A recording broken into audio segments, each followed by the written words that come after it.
जय हिंद दोस्तों, स्वागत है आपका आपके अपने YouTube channel learning point with Abhishek sir पर।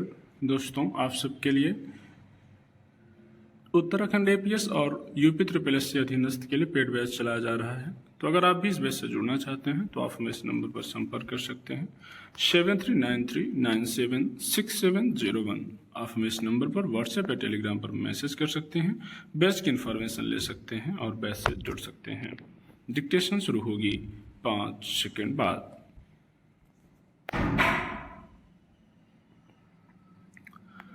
भारत बहुत प्राचीन देश है। यहाँ की सांस्कृतिक विविधता ही हमारी पहचान है। आज़ादी का शतकीय महोत्सव जो हम वर्ष 2047 में मनाने वाले हैं, उसके लक्ष्य में भी यही इच्छा है कि भारत विकसित राष्ट्र बनने के साथ साथ अपनी सांस्कृतिक गरिमा को बनाए रखकर विश्व गुरु की भूमिका निभाए। वर्तमान सरकार की भी यह घोषणा है कि अपने देश में जिस विकास की नींव हम रख रहे हैं, उसका सुफल हजारों वर्षों तक मिलेगा तथा हमारी सांस्कृतिक गरिमा और भव्यता बनी रहेगी। बहुत सी बातें हैं जिनके बल पर हम इस दावे को प्रमाणित करना चाहते हैं। भारत एक युवा देश है और इसकी आधी आबादी कार्यशील उम्र अवधि में है।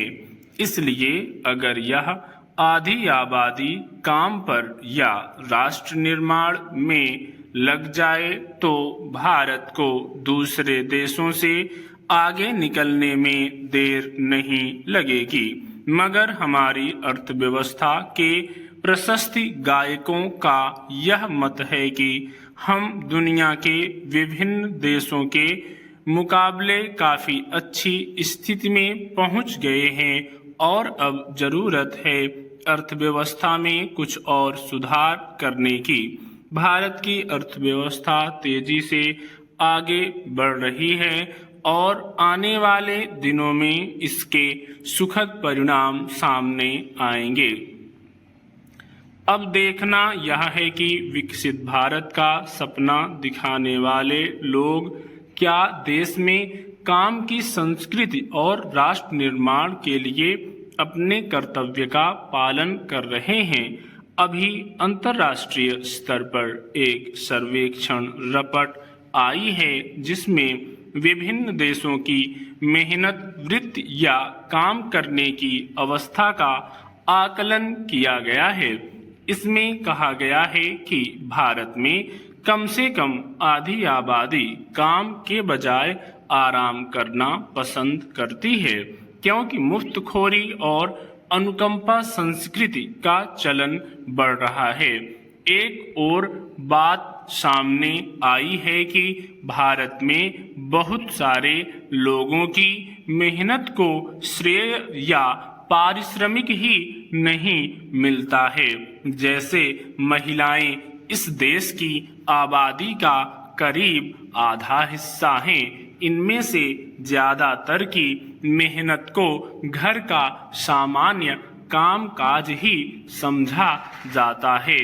इस काम के लिए उन्हें अलग से कोई नियत वेतन नहीं मिलता। ये महिलाएं दिन भर काम में व्यस्त रहने के बावजूद अपने लिए कोई अलग आर्थिक संबल प्राप्त नहीं कर पाती।